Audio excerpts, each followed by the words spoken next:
En ce matin du 14 juin 2025, la lumière dorée qui inondait l'appartement du 16e arrondissement aurait dû être festive. Pourtant, Élise Dubois se réveilla avec une certitude glaciale, le jour du mariage de son fils serait une épreuve. Un poids inexplicable pesait sur son cœur, une ombre avant le cauchemar. Elle se leva, les gestes lents dans le silence assourdissant de son grand appartement haussmannien. Dans la cuisine, l'odeur du café fraîchement moulu ne parvint pas à dissiper son anxiété. Elle s'assit à table avec un croissant de sa boulangerie préférée, mais la pâtisserie lui parut fade, un simple morceau de carton dans sa bouche. Son regard fut attiré par une photographie dans un cadre en argent posé sur le buffet, Alexandre, son fils, à l'âge de 8 ans, tout sourire avec une dent en moins. Où était passé ce garçon? L'homme qu'il était devenu semblait si distant, un étranger poli qui l'appelait « mère » avec une formalité qui la glaçait. Elle tenta de se raisonner, de trouver des excuses. Il était amoureux, accaparé par les préparatifs de son mariage avec Camille, cette jeune femme si parfaite, si ambitieuse, et si froide avec elle. C'était la vie, après tout.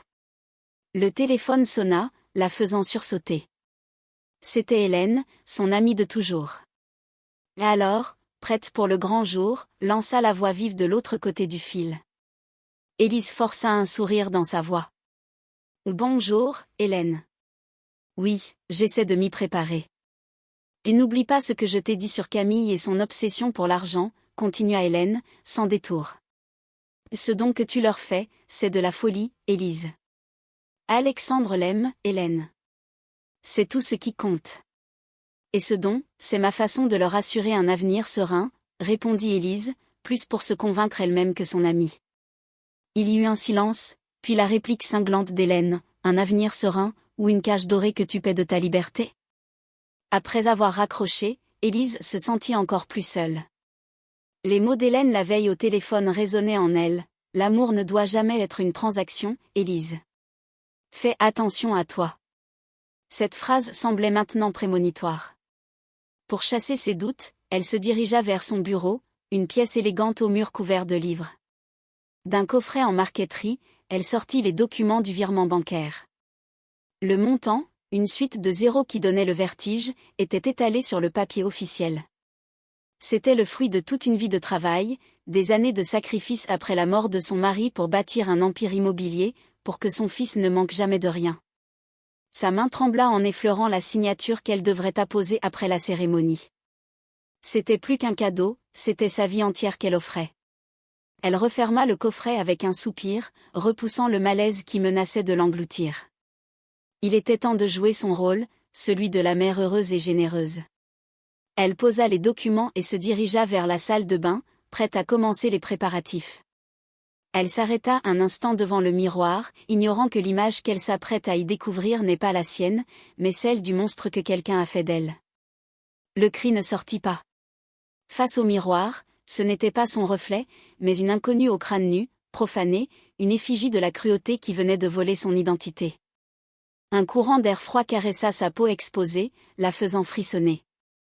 À ses pieds, sur le marbre immaculé de la salle de bain, des mèches de ses cheveux argentés gisaient comme des soldats tombés au combat. C'est alors qu'elle le vit. Un morceau de papier cartonné, plié en deux, posé près du lavabo. D'une main tremblante, elle le saisit. L'écriture était élégante, presque joyeuse. Et les mots, des poignards. Voilà enfin une apparence qui te correspond, vieille peau. Il n'y avait pas de signature, mais elle n'en avait pas besoin. Chaque pic, chaque regard condescendant, chaque sourire forcé de Camille depuis 3 ans venait de trouver son apogée dans cette phrase. Ce n'était pas une simple méchanceté, c'était un couronnement, une déclaration de guerre. Élise glissa le long du mur et s'assit sur le sol froid, le papier serré dans son poing. Les larmes montèrent, non pas des larmes de tristesse, mais des larmes de rage impuissante et d'humiliation profonde. Tout son corps tremblait. L'image d'elle-même, cette femme forte qui avait bâti un empire, venait d'être brisée en 1000 morceaux par une simple note. Son premier réflexe fut de tout annuler, de se cacher, de disparaître comme le souhaitait l'auteur de ces lignes. Mais une autre voix, plus profonde, commença à gronder en elle. La voix de la survivante. Elle attrapa son téléphone, composa le numéro d'Hélène. Sa propre voix n'était qu'un murmure brisé. Et Hélène. Viens. S'il te plaît. Moins d'une heure plus tard, Hélène entrait dans l'appartement. Le silence et le désordre dans la salle de bain lui firent comprendre l'urgence. Quand elle vit Élise, assise sur le canapé, enveloppée dans un peignoir, le regard vide, elle étouffa un cri d'horreur. « Mon Dieu, Élise! Qui a fait ça ?» Élise lui tendit simplement la note. Hélène la lut, son visage passant de l'incrédulité à une fureur glaciale. « Cette petite vipère. » Elle s'agenouilla devant son amie. « Écoute-moi, Élise. C'est exactement ce qu'elle veut. Que tu te caches. Que tu pleures. Que tu lui laisses le champ libre pour son grand jour. Tu ne vas pas lui donner cette victoire. » Élise secoua la tête, incapable de parler. « Si, » insista Hélène, ses yeux brillant d'une lueur combative. « Tu vas y aller. Tu vas te relever, et tu seras la plus belle, la plus digne. Tu vas leur montrer qui tu es. » Hélène se leva, déjà en mode action.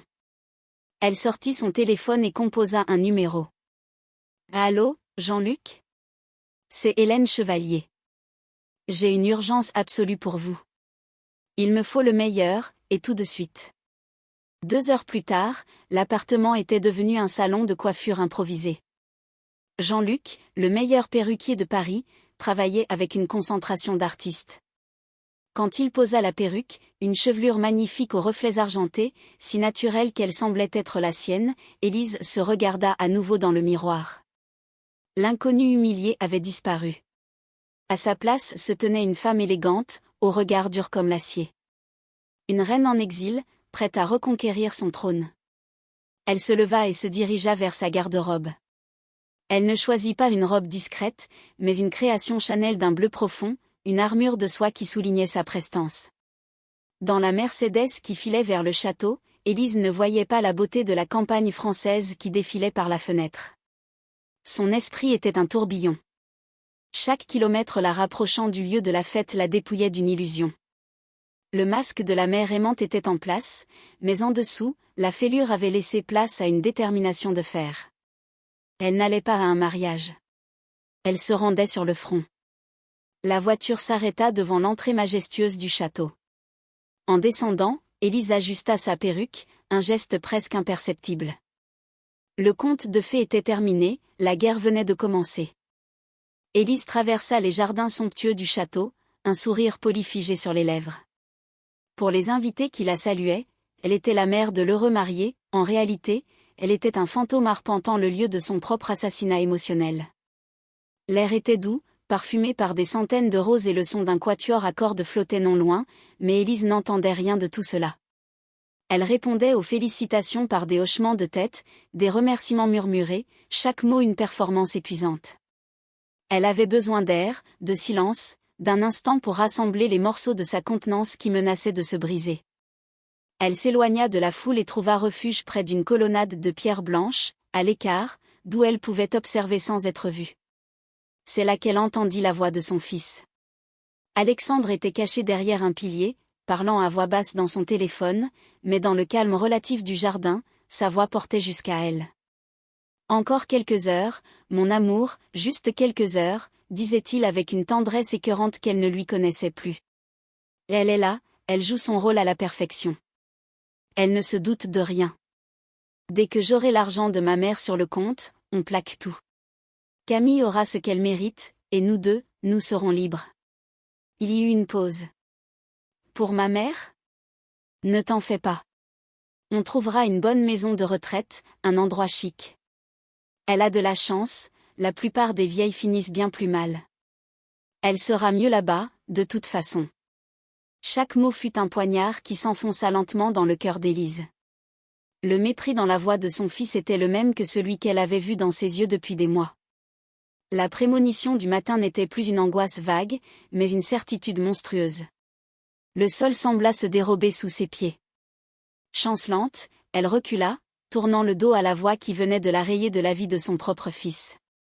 Elle marcha sans but, ses pas la menant machinalement vers l'aile du château où se préparait la mariée. La porte de la suite de Camille était entr'ouverte, laissant s'échapper des éclats de rire. La curiosité, morbide et irrépressible, la poussa à s'arrêter. Et le clou du spectacle, les filles, disait Camille d'une voix triomphante, c'est que mon avocat a déjà tout préparé. Le régime matrimonial est en notre faveur. Une fois que la vieille peau aura fait son virement sur le compte commun, j'attends 6 mois pour la forme, et je demande le divorce. La moitié de tout est pour moi. Il ne pourra rien faire. Et dire qu'il croit que je l'aime. Les rires de ses amis fusèrent, cruels et approbateurs. Et sa mère, demanda l'une d'elles. Oh, elle. Une fois qu'elle ne servira plus à rien, je convaincrai Alexandre de la placer. Elle est si naïve, elle signera n'importe quoi en pensant que c'est pour son bien. Le deuxième poignard.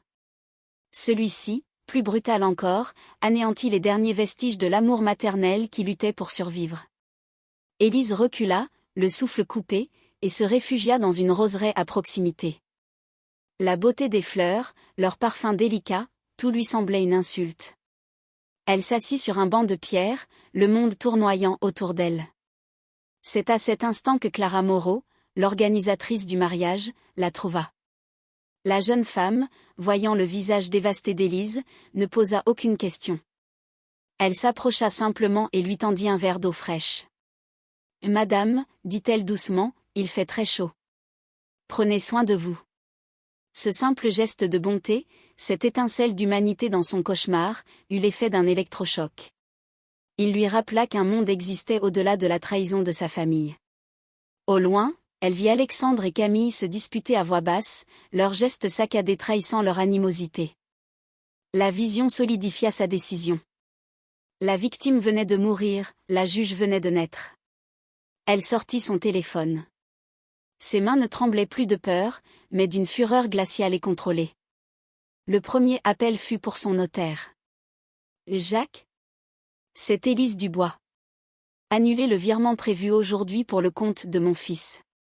Oui, c'est un ordre irrévocable. Je vous expliquerai plus tard. » Le deuxième appel fut pour Hélène. Son amie décrocha à la première sonnerie, sa voix chargée d'inquiétude. « Et Élise ? Ça va ?» Élise prit une profonde inspiration. Sa propre voix, quand elle parla, était méconnaissable, calme, posée, et tranchante comme une lame. Hélène décroche, inquiète. D'une voix basse mais chargée de sens, Élise déclare, « Hélène, le toast de ce soir, il ne sera pas pour les mariés. Il sera pour la vérité. Si vous êtes encore avec nous, au cœur de ce drame familial, et que la décision d'Élise vous tient en haleine, merci de commenter le chiffre 9 ci-dessous pour me faire savoir que vous êtes arrivé jusqu'à ce moment crucial.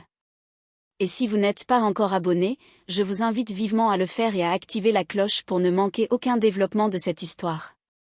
Votre soutien est essentiel et nous permet de continuer à créer ces récits pour vous inspirer. Maintenant, retournons à la réception du mariage. Le pire est à venir. Quand les premières notes de la marche nuptiale retentirent dans la chapelle du château, Élise prit place au premier rang. Sur son visage, un masque parfait de fierté maternelle, dans son cœur, le silence glacial d'un champ de bataille. La nef était inondée de fleurs blanches et de la lumière tamisée des vitraux. L'air sentait l'encens et le lys, un mélange enivrant qui lui donnait la nausée. Elle regarda Camille remonter l'allée au bras de son père, resplendissante dans une robe qui avait dû coûter une fortune sa fortune. Puis elle vit Alexandre, son fils, qui l'attendait devant l'autel. Il était beau, mais son sourire semblait crispé, ses yeux fuyants. Il n'y avait pas de joie en lui, seulement l'impatience d'un homme qui attend la conclusion d'une transaction commerciale. Le prêtre commença son homélie, parlant d'amour éternel, de confiance et de sacrifice. Chaque mot était une farce macabre pour Élise. Elle entendait en écho les voix de son fils et de sa belle-fille, leurs véritables vœux murmurés au téléphone et aux oreilles de leurs complices.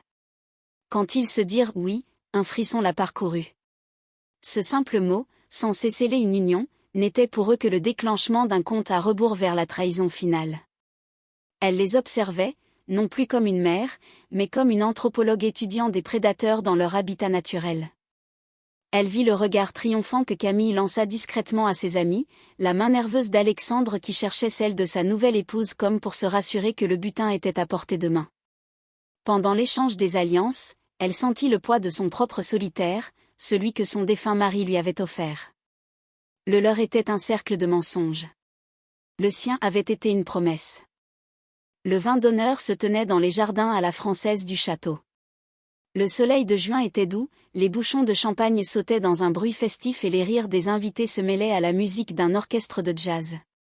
Élise naviguait dans cette mer de faux-semblants avec une grâce étudiée. Elle acceptait les compliments sur la beauté de la mariée, sur l'élégance de la réception, chaque phrase une performance impeccable. Elle se sentait complètement détachée, comme si elle regardait un film dont elle connaissait déjà la fin tragique. C'est alors que Jean-Pierre Lambert, son vieil ami et rival en affaires, s'approcha d'elle. « Élise, dit-il, son regard perçant la scrutant par-dessus sa coupe. Vous êtes absolument radieuse.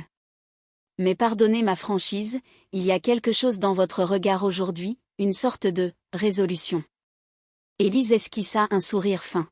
« N'est-ce pas le propre d'une mère, Jean-Pierre ? Être résolue à voir son fils heureux ?»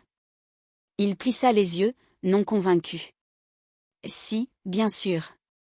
Mais vous avez l'air d'une reine qui s'apprête à reconquérir son royaume, pas seulement d'une mère qui marie son fils. » Son intuition était troublante de justesse. « Parfois, Jean-Pierre, répondit-elle à voix basse, les deux sont la même chose. » Il n'eut pas le temps de répondre. Elle avait aperçu Hélène, qui venait d'arriver et discutait près du buffet. Leurs regards se croisèrent par-dessus les têtes des invités. Hélène lui adressa un imperceptible hochement de tête. Le projecteur, dissimulé derrière un arrangement floral près de la scène de l'orchestre, était en place. Tout était prêt. Un calme étrange s'empara d'Élise. Il n'y avait plus de doute, plus de peur, seulement la certitude froide de ce qui devait être fait. Elle regarda une dernière fois le couple vedette.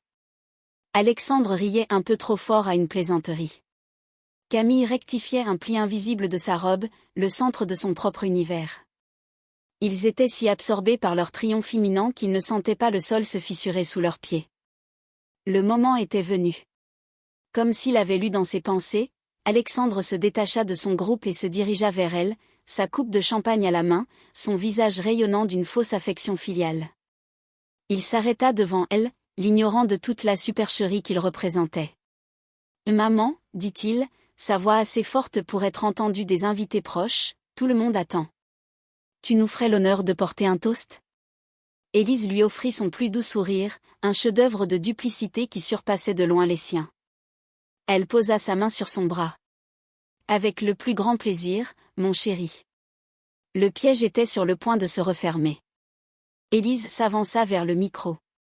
Un silence respectueux se fit dans l'immense salle de bal. Tous les regards étaient tournés vers elle, attendant un discours sentimental. Personne n'était préparé pour l'exécution qui allait suivre. Elle prit une profonde inspiration, balayant la salle du regard, son calme olympien contrastant avec la tempête qui faisait rage en elle. Elle sourit, un sourire chaleureux qui n'atteignit pas ses yeux. « Mes chers amis, chère famille, » commença-t-elle, sa voix douce et posée, amplifiée par les haut-parleurs. « En tant que mère, il n'y a pas de plus grande joie que de voir son unique fils trouver le bonheur. Alexandre, mon chéri, je t'ai vu grandir, passer de ce petit garçon espiègle à l'homme que tu es aujourd'hui. Mon cœur est rempli de fierté. Et Camille, ma chère Camille, dit-elle en tournant son regard vers la mariée, je vous accueille dans notre famille avec les bras ouverts. Votre beauté n'a d'égal que l'amour que mon fils vous porte. » Alexandre et Camille, assis à la table d'honneur, rayonnaient. Ils échangèrent un regard suffisant, persuadés que la vieille femme était enfin domptée, prête à leur livrer son royaume sur un plateau d'argent. « Pour célébrer cette union magnifique, continua Élise, j'avais prévu de leur offrir un cadeau exceptionnel, un geste pour lancer leur vie commune sur des fondations solides. J'avais préparé le transfert de la quasi-totalité de ma fortune liquide sur leur compte commun. » Un murmure de stupeur et d'admiration parcourut l'assemblée. Les yeux de Camille brillèrent d'une avidité à peine contenue, Alexandre se redressa sur sa chaise, le torse bombé. « Cependant, » reprit Élise, et son ton changea subtilement. Une note plus grave, plus froide, s'y était glissée. Le silence dans la salle devint total, dense. « J'ai réalisé ce matin qu'il y a un cadeau bien plus précieux, bien plus fondamental que l'argent. Un cadeau sans lequel l'amour ne peut survivre. Ce cadeau, c'est la vérité. L'atmosphère se figea. Élise plongea la main dans son élégant sac à main et en sortit un morceau de papier cartonné. Ma journée a commencé par une surprise. Je me suis réveillée, chauve. Quelqu'un, pendant mon sommeil, s'était amusé à me raser la tête. Et m'avait laissé ce mot. D'une voix claire et sans émotion, elle lut « Voilà enfin une apparence qui te correspond, vieille peau ». Un immense gaspillage collectif traversa la salle. Tous les regards convergèrent vers Camille, qui était devenue blême. Ses parents, assis à une table voisine, la fixaient avec horreur. Élise se tourna vers son fils. « Et toi, Alexandre? Toi aussi, tu avais une vérité à me cacher, n'est-ce pas? Par exemple, ta liaison avec ta secrétaire, une certaine Chloé? Ou peut-être ton projet, une fois l'argent reçu, de convaincre ta mère si aimante qu'une maison de retraite serait l'endroit idéal pour finir ses jours? » « Maman, arrête !» cria Alexandre en se levant, son visage décomposé. « C'est ridicule. Tu inventes. » « J'invente » rétorqua Élise, sa voix maintenant tranchante. Elle se tourna vers Camille, dont le visage était un masque de fureur et de panique. « Et vous, Camille? Dois-je aussi inventer la conversation que vous aviez avec vos amis, où vous expliquiez votre plan de divorcer d'Alexandre dans 6 mois pour garder la moitié de ma fortune? » « C'est faux » hurla Camille, hystérique. « Cette vieille folle est jalouse. Elle ne supporte pas de voir son fils heureux. » Le chaos commençait à gagner la salle. Élise leva une main pour réclamer le silence. « Vous avez raison, dit-elle d'un calme terrifiant. Ce ne sont que des mots. Vous voulez des preuves? » Elle fit un signe de tête presque imperceptible à Hélène, qui se tenait près d'un mur du fond. Un faisceau de lumière jaillit soudain, coupant l'obscurité de la salle pour venir frapper le grand mur blanc derrière la table d'honneur. Une immense image apparut, nette, irréfutable, une photographie d'Alexandre, prise quelques jours plus tôt, embrassant passionnément une jeune femme qui n'était manifestement pas Camille. Le silence qui suivit fut plus assourdissant que tous les cris. Puis ce fut une explosion. Le père de Camille se leva d'un bond, le visage rouge de colère, en hurlant le nom de sa fille. Des invités sortaient leur téléphone pour filmer. Alexandre s'effondra sur sa chaise, la tête entre les mains, anéanti. Au milieu du tumulte, la voix d'Élise retentit, claire et froide, dans le micro, « Quant au virement de plusieurs millions d'euros, il a bien sûr été annulé ce matin. Considérez la vérité comme mon unique et véritable cadeau de mariage. » Élise posa le micro, tourna le dos au champ de ruines de ce qui avait été la fête, et sortit de la salle sans un regard en arrière. Chaque pas vers la sortie était un pas vers sa propre libération. Le tumulte derrière elle, les cris, les accusations, le bruit d'un verre brisé s'estompait à mesure qu'elle avançait dans le grand couloir marbré. Elle ne fuyait pas, elle se retirait d'une scène qui n'était plus la sienne. Hélène la rejoignit, se glissant à ses côtés sans un mot et posant une main réconfortante sur son épaule. Ensemble, elles poussèrent les lourdes portes du château et débouchèrent dans la fraîcheur de la nuit. L'air sentait la terre humide et le jasmin. Loin des lumières artificielles et de l'atmosphère empoisonnée de la réception, le silence était presque assourdissant, seulement rompu par le chant des grillons.